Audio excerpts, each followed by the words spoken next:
of his co-workers were gone. What could it mean?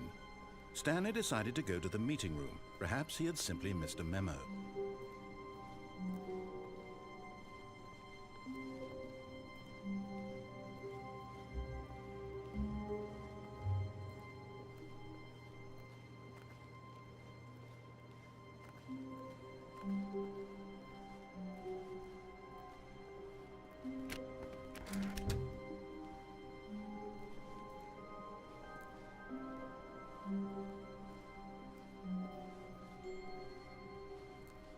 When Stanley came to a set of 2 open doors, he entered the door on his left.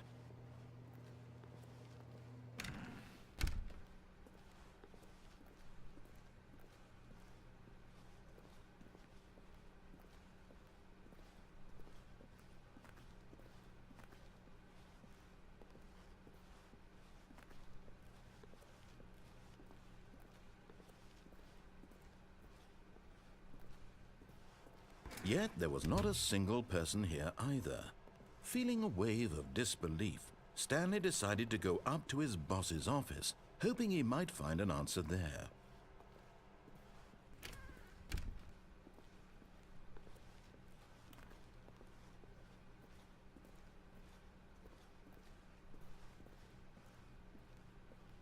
Coming to a staircase, Stanley walked upstairs to his boss's office.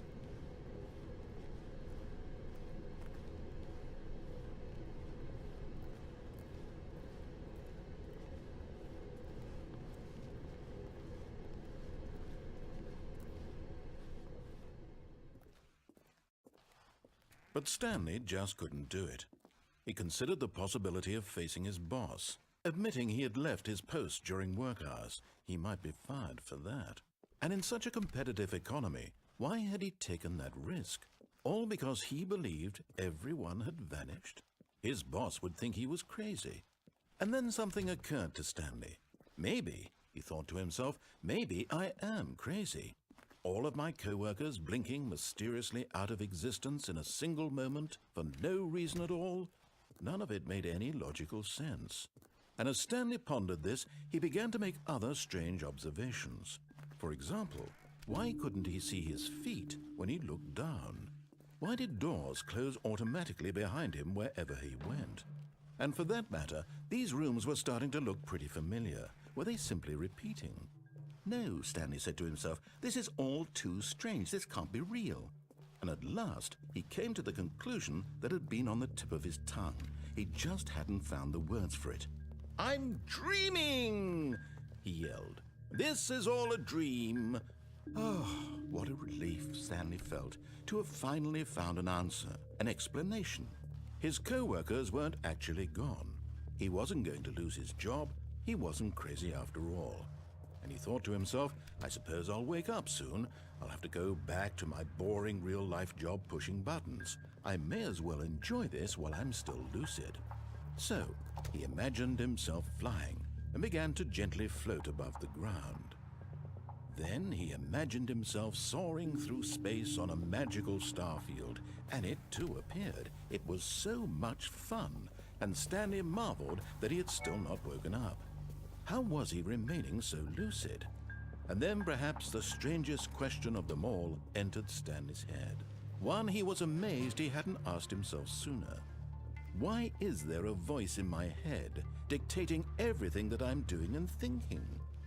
Now the voice was describing itself being considered by Stanley, who found it particularly strange.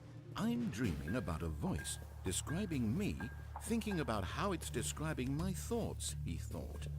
And while he thought it all very odd and wondered if this voice spoke to all people in their dreams, the truth was that, of course, this was not a dream. How could it be? Was Stanley simply deceiving himself, believing that if he's asleep, he doesn't have to take responsibility for himself? Stanley is as awake right now as he's ever been in his life. Now, hearing the voice speak these words was quite a shock to Stanley. After all, he knew for certain, beyond a doubt, that this was in fact a dream. Did the voice not see him float and make the magical stars just a moment ago? How else would the voice explain all that? This voice was a part of himself too. Surely, if he could just... He would prove it. He would prove that he was in control, that this was a dream. So he closed his eyes gently, and he invited himself to wake up. He felt the cool weight of the blanket on his skin, the press of the mattress on his back, the fresh air of a world outside this one. Let me wake up, he thought to himself. I'm through with this dream. I wish it to be over. Let me go back to my job. Let me continue pushing the buttons. Please, it's all I want. I want my apartment, and my wife, and my job. All I want is my life exactly the way it's always been. My life is normal. I am normal. Everything will be fine. I am okay.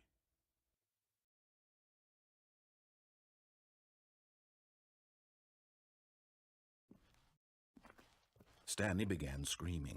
Please, someone, wake me up. My name is Stanley.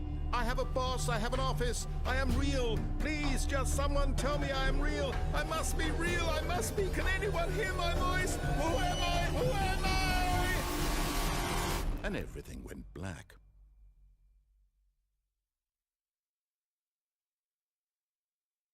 This is the story of a woman named Mariella. Mariella woke up on a day like any other.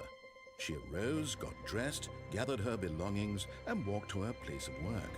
But on this particular day, her walk was interrupted by the body of a man who had stumbled through town talking and screaming to himself, and then collapsed dead on the sidewalk. And although she would soon turn to go call for an ambulance, for just a few brief moments she considered the strange man. He was obviously crazy. This much she knew. Everyone knows what crazy people look like. And in that moment, she thought to herself how lucky she was to be normal. I am sane.